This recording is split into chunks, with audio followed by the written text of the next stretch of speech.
Welcome to Manager Tools. This week, the second part of our 2022 recruitment update. We're going to continue the discussion. There was so much good stuff, in part because the market is so frothy, and I hope you enjoy it. Hey folks, this is Mark.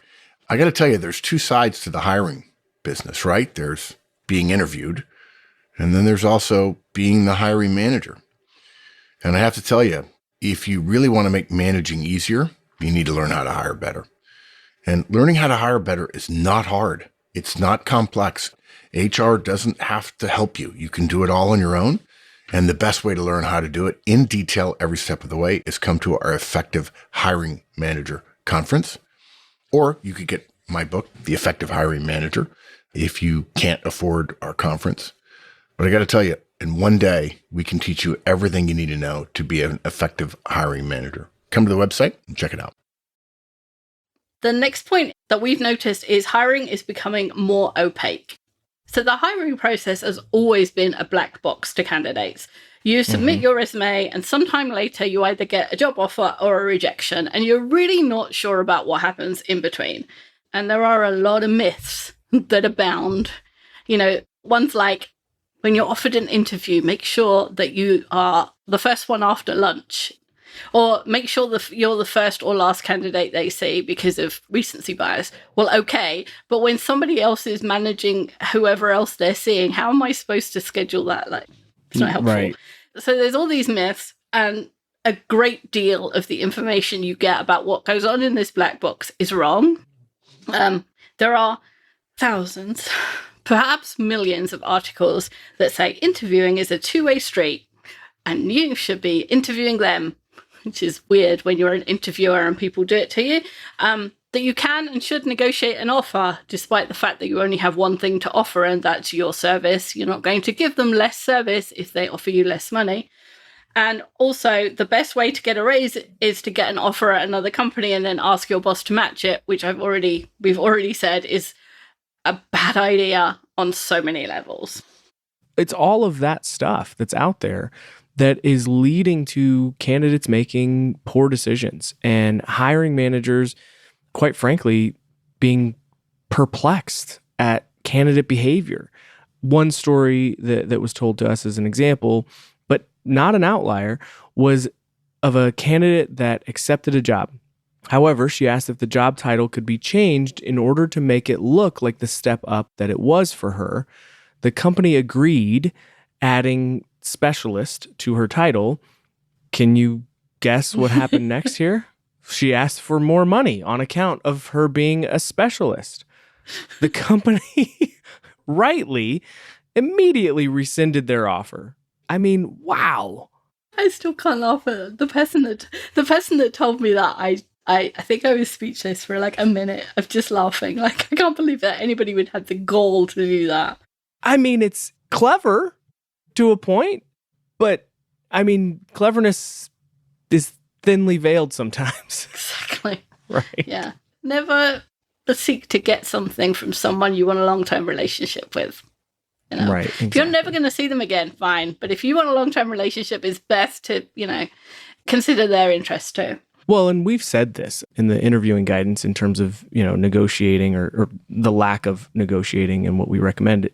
Even if that particular company in that instance, that example, would have said, okay, I mean, all right, well, let me see right now. I'm going to go back and we're going to try to think about the day you start. Oh, yeah. And everybody knows that story. You better knock some people's socks off because everyone is going to be looking at you like, oh, this is the one that did the little, sly. Got one over on us. The sleight of hand. Yes. Yeah, exactly. Not a good place to start in an organization having to build a ton of new relationships. So candidates are delaying accepting an offer because they're waiting for another. They're negotiating at the last minute. They're accepting offers and then rejecting them. And they think they're doing the right thing because the internet tells them that's okay. But to a hiring manager, they're just perplexing. Like, if Yeah. nothing else, think about the hiring manager who's sat in an interview and this, Andrew's come in to me as the hiring manager, and Andrew has spent an hour telling me that he is the best candidate for my job. He knows ships inside out. He's done engineering since he was born. He knows everybody in the industry, and he is excited to put that all on my project and make it a success. In fact, he thinks he can cut my project time by a year. And I'm like, yes, Andrew is my guy. We got on really well. He's got the brilliant references. I'm going to give him an offer. And I give him an offer. And then he says yes. And I'm like, yes, we're in. It's like I've asked him to marry me, and he said yes. And we're like, good, we're engaged. It's happening, let's get to the marriage. And then he comes along and says, no, I've changed my mind. Like the deflation of that and the what did you say to me that was actually real? Now I doubt every single word that you said, not just that you really wanted to work on this project, but any of your qualifications, all the people you said that you knew, anything. I doubt every single thing you said, because if you lied about one thing, you lied about, you probably lied about other things. It is literally like telling someone you'll marry them and then changing your mind. And I know people do that, but they do it rarely. And that's how often it should be happening. And according to the people we know who are hiring, it's happening a lot. And it's happening a lot because that's what the guidance people are getting from the internet. Yeah. And if you're thinking, oh, that's okay, because I'll probably never interact with that hiring manager or that recruiter again. Yeah. Think that. But just know it's a very, very small world out there. And I've been recruited by a recruiter to work for a company, went to work for that company. That recruiter moved on before I did and tried to recruit me away from that company to go work for their new company. It's a small world. That could have easily happened with a hiring manager, and it's a small world out there. It is. It's not a good idea to burn bridges. And if you don't see this as burning a bridge, then obviously you've never had it done to you. Yeah. So what does this mean for your career? Well, if the advice you're reading makes job hunting sound easy, you can disregard it, because job hunting is not easy, right? So ignore that. If it promises you the secrets, or it's job hunting hacks or things like that, or if it makes you feel really good, it's kind of, oh yeah, it's uplifting. That's not good job search advice. Job hunting is hard. Working on your resume is not a 30-minute exercise in creative writing. It's a days-long exercise in refinement and choosing between really hard things. I mean, this is what you're putting out as a representation, as really the not first. Not only the representation of you, the representation of the best work you can do. Yes. And so when it has errors in it, the best you can do is have errors. Like, that is not a good sign, and people forget that. Sorry, I interrupted you. No, you're exactly my pet right. Peeve. Exactly. And that's the thing. You're putting this forward saying, this is my best, right? And so a proper resume review is agonizing. It should be hard. I'm a big I like sports. And so if you have a favorite football team, you don't like watching that football team play. It's agony because you're watching it and everything. You're like, oh no, why didn't they do that? Why didn't they do that? Right? It's the same thing with your resume. It should be agonizing, saying, is this the better way to word that? Is this the better accomplishment to put on as a bullet rather than this one? It should be really hard. If it's easy, you're doing it wrong. Yeah. So, and the same goes with other steps in the process. Practicing for interviews, doing it the right way is hard. Yeah. Right? And boring. And, why should I say... And time consuming. Yeah. I'm just going to say the same answer 25 times.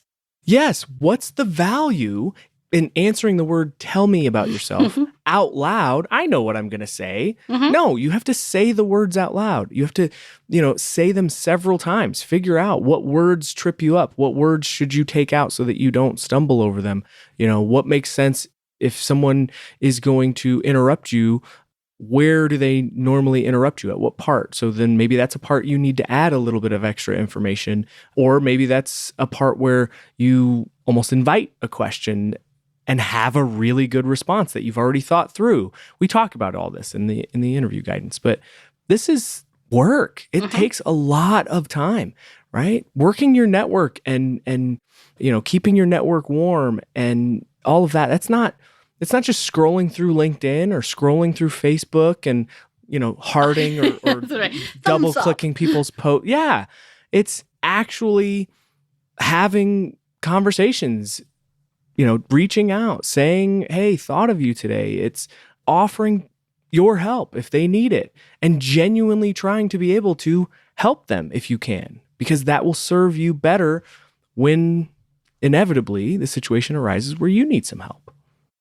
So don't buy into the myth. Don't buy anyone who tells you when I did this is what worked. That's an anecdote. It is not data. Are you saying the plural of anecdote is not data? It is not. I've heard that before. A single anecdote is not representative of the entire market or even all of the hiring managers. You take advice from the people who have done hiring 10,000 times, not the person who hired once or the person who got a job once. Yeah. And don't be less than straightforward or ethical when looking for a job. Stop looking for the edge and start looking for a relationship. You're not looking to get one over on people. Every time you do that, every time you get one over on a hiring manager and that person becomes your boss, you've already damaged the relationship. It's short-term thinking and it's stupid. I'm going to go that far. Stupid. Exactly. So what does this mean for managers in this climate, right? It means that you can expect a lot of candidates to do all of this silly or perplexing things that we just talked about. This is what people are consuming, is this guidance, this information. And so the best way to deter this behavior is by being straightforward and ethical yourself. Tell a candidate, this is the offer. I really want you to come work for my team. I think you'll be great at X, Y, and Z, and I need someone in place by this date. I'm sure you're interviewing elsewhere and that you have other offers. I'll be happy to answer any questions you have at any time. And I'm afraid I can't budge on the offer or the date. If you can't accept the offer or let me know by that date, I'll wish you well and move on. If you can and will negotiate, then fine. That's okay. All right. Tell them that. But being very clear about, what you have and what your, parameters are. And, if you do have flexibility on certain things, then share that. That's fine. We're not saying, draw a line in the sand or anything. If you have flexibility, okay. But by being clear about what you have, you provide this window into what has for a long time been a black box. And so that, in all likelihood, will provide you a better outcome. It's like that old saying, right? The best disinfectant is sunshine. It is. And that's what we're recommending here.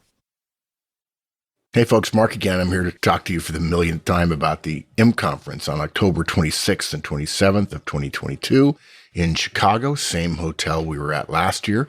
Fantastic event, the highlight of our year. We have 10 different speakers from all over the executive portion of the Manager Tools community. We've got VPs and EVPs and CEOs and CPOs, which is a chief people officer, willing to give their time and attention to help you understand what it's like to be an executive. So come to the website, sign up, and I will see you at the M Conference. Okay, next, return to work. So the pandemic has forever changed what we think of as a suitable place from which to work. And that said, that human nature has not actually changed at all. And whilst a lot of us consider ourselves happier and just as productive working from home, you cannot deny the research that says we communicate more with the people that we sit next to. I read the original research and it's scary how little we communicate with people and how short the distance has to be for us to stop communicating with them. And that's causing a schism in the market. Candidates are looking for fully remote or hybrid roles, but companies want their employees back in the office because they know they get better outcomes. And whilst demand overall stays high, the companies are giving in. Apple, Google, and JP Morgan Chase, to name some, have all relaxed or made the work from home component of a hybrid larger because they need people right now. The moment that changes, it looks like it's going to change, they will be able to demand what they want. Absolutely. So what does this mean for your career? Well, if the demand is high for candidates who have your skills and the experience that you bring to the table, then you may well still be able to negotiate a favorable work from home situation. But just like Wendy said, if the demand falls, be ready to have to trade in some of that flexibility for maybe other things, right? For example, you might not be working on the projects you want or get paid the same, right? I mean, that's just the thing. Some organizations, some projects, some stuff, there may be a thing where they say, yeah, I mean, to work on this project, though, you have to be in the office because we're having meetings every day. And you get the choice. You keep the job, you go into the office, or you don't, and you find something else. And that it's absolutely fine. We're not saying that you should choose one way or the other. No. We're saying be aware that it's a choice and that there are outcomes to the choice you make. And then you weigh that choice up against your personal circumstances, your family needs, and what you want. Yes, that's a great point, Wendy. You have a choice, and understand that the company has choices, right? So you both have choices in this. And remember that circumstances change. The companies that Wendy, just mentioned, as well as many other companies, have changed their policies on working from home or remote work or, office work. They've changed those policies several times over the last couple of years, right?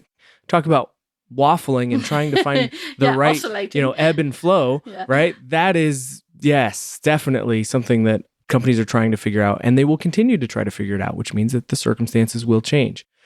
So changes like these are another reason why a lot of folks churn through new jobs. They interview with a manager, they seem to hit it off, they like it, they're working on a project or certain work that they like doing in conditions that they like, and by the time they start that new job, one or more of those factors may have changed.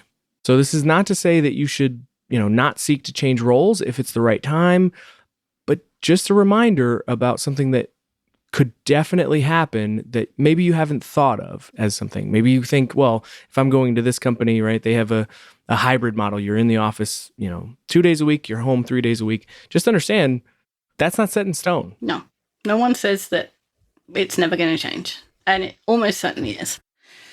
And the newest person usually gets the worst end of the stick when things change. If an exception is going to be made, it's not going to be made for the new person. Absolutely. So what does this mean for managers? The twin priorities for managers are results and retention. And retaining your top performers might mean carving out exceptions from the work from home policies for them. And managers generally underestimate the latitude that they have to allow their directs to work in a way that they want to. A manager can easily say, yeah, you can leave every day at 4 to pick up your kids.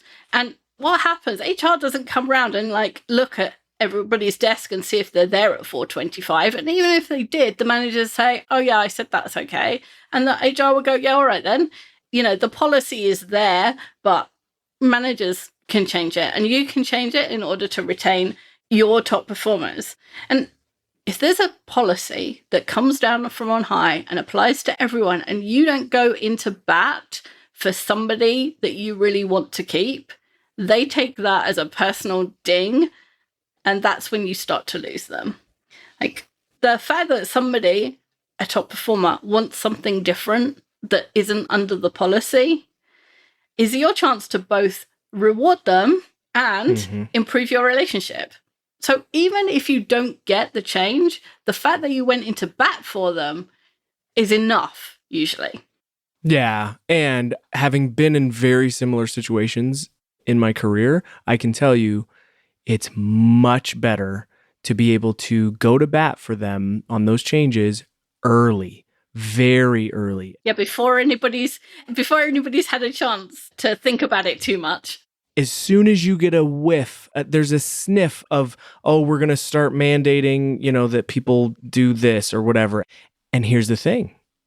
I feel like I keep plugging one-on-ones. But the only way that you can be equipped to have those conversations at a moment's notice is by knowing your directs and having a good relationship with them, knowing what those parameters are, knowing that, their wife is pregnant and she's got a high-risk pregnancy, so she has doctor's appointments every 2 weeks, right? And so there's things that they have scheduled on Thursdays and it's a non-negotiable. And so if something comes up that's going to impact that, rather than having to have a conversation with each of your people about this potential new change that you heard about and them voicing it as a concern and blah, and then going round and round this thing. If you know right away, oh, that's going to really impact my directs. Okay, well, hey, are we going to be able to make exceptions about that? Here's a use case in a situation where this won't work.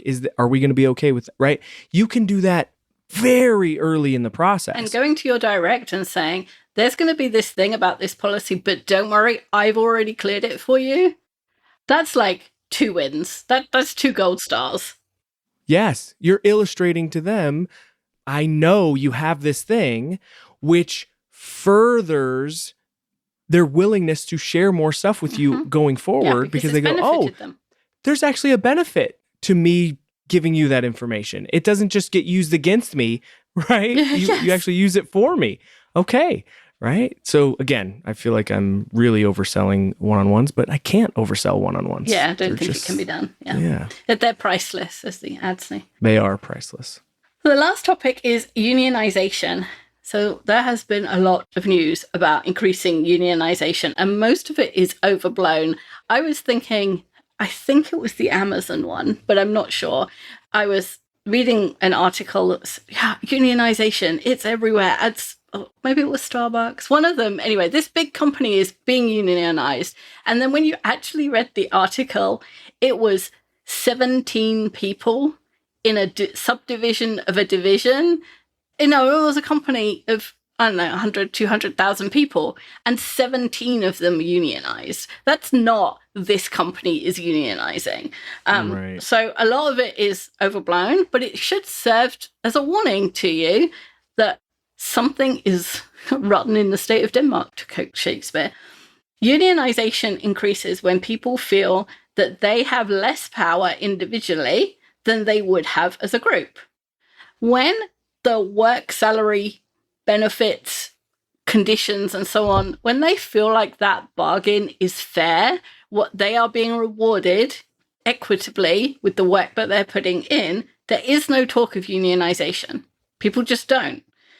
But, speaking in generalizations, the reports of companies who are making mass layoffs over Zoom or depositing severance pay before they've told employees they're being laid off, or making layoffs at the same time as announcing massive profits, that's when people start to feel like this bargain isn't fair, and if we band together, we might get a fairer bargain. And all of those 3 things that I said as, unfair things, those are all things that have happened in the last month or 2. Right. So don't use your organization or role power as a cudgel or a club. I feel like we've said that before, once or twice. 7 times, yeah. And, I argue that those things aren't just unfair, they're unprofessional. To not let someone know that they're being laid off, or to do it over Zoom rather than going to somebody's house or bringing them into work. Doing those things that are unprofessional is what starts people thinking about unionization. Absolutely. What this means for your career is when you're weighing a new job offer and, there are a lot of things to consider. You can't just focus on salary. Now, the easy thing about salary is it's a number, right? It's easy comparable, right? You can count, right? I mean, counting is fairly easy, right? So you also have to consider, are you treated fairly and ethically? And, I mean, as you go through the hiring process with people, do they act with integrity? Are they, acting ethically? Do you feel like they're treating, people either in the pipeline, other candidates, or if you don't see that, other people that they, interact with fairly? And so another good one is the hiring process efficient, right? A cumbersome, slow hiring process could be indicative of other processes that you're going to interact with or experience going to work for that company. So I don't want to hear, it takes me forever to get my PTO approved. How long did it take you to get hired? Yes. Well, right. right? Yeah, they lost my resume 3 times. Oh, that's not a good sign. Yeah, exactly. What information is out there about the company and the way it treats its workers that you can find? What information is there about your potential division and manager that you can find? Investigate, more than the pretty jobs on the company's intranet site. Those are made by, marketing that are trying to, get people to come work here. Yeah, here's the picture of our head office, and we'll just make out that your desk will look like this. Right. Yeah. Or it's even more personalized, right? Look at what Ralph does, right? Yes. This is what Ralph's day looks like. Gosh. Some marketing guy made that up. Right, exactly. And I love you, Ralph, but your experience may not be my experience. So, yeah. Does that analysis of looking at all of those things, does that give you pause? Is there information about behaviors that you see that make you think, that just isn't right or doesn't seem fair or doesn't pass the sniff test, right? If there is, then pass on the job. It's far worse to be forced to carry out behavior that you believe is unfair or unethical as an employee than it is to wait for another job, right? It'll erode your personal morale, right? It'll be rough. Yeah, absolutely. So for managers, working with unions makes your job harder. Every conversation that currently has 2 people involved will have at least 3 people involved when the union's there. And often everything you want to do will have to be passed through the union, even things that you consider to be trifling.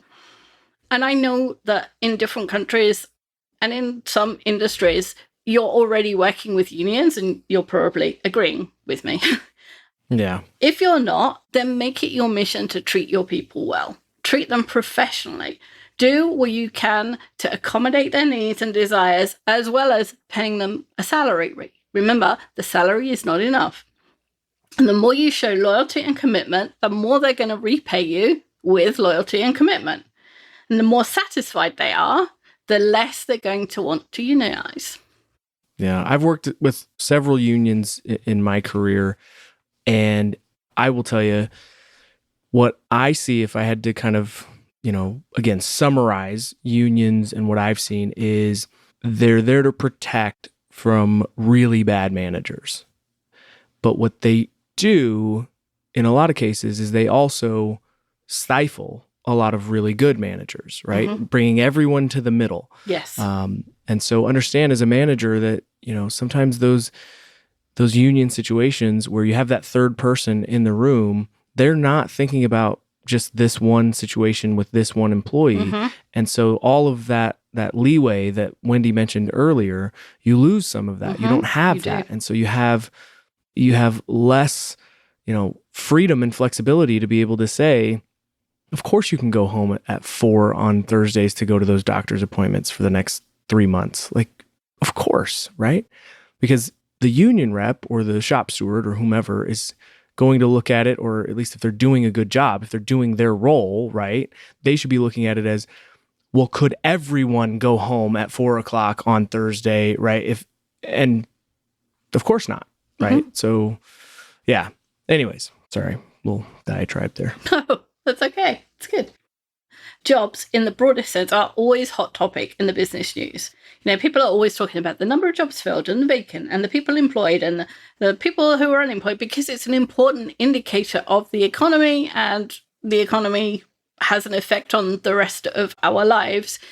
I remember I hated doing economics because of everything you touch. When you change the interest rates, it changes something else, and then you have to do something else. It just drove me nuts. But the one thing I remember is hemlines go with interest rates. So the better the economy is doing, the shorter the skirts. So the economy has an effect on everything, including fashion. So it's important to be aware of it, not just, about your job and your salary, but how long your skirt should be. Mm-hmm. A wise professional is always aware of the reports and their meaning. But when it comes down to it, the only report that really matters is the one in your house. When there are reports of high unemployment, what matters is if you have a job. When you want to change jobs, it doesn't matter how many vacancies there are in the entire country. It matters how many vacancies there are for jobs for which you would want an offer. So for every report you see, drill down and ask yourself, what does this mean for me? Thanks, Andrew. It was a long one, but I hope it was worth it. Thanks, Wendy. I loved it. Okay, folks, that's it. Part 2 of 2. I hope you enjoyed hearing Andrew and Wendy talk about the hiring market and recruiting in general. And we hope to see you next week here on Manager Tools.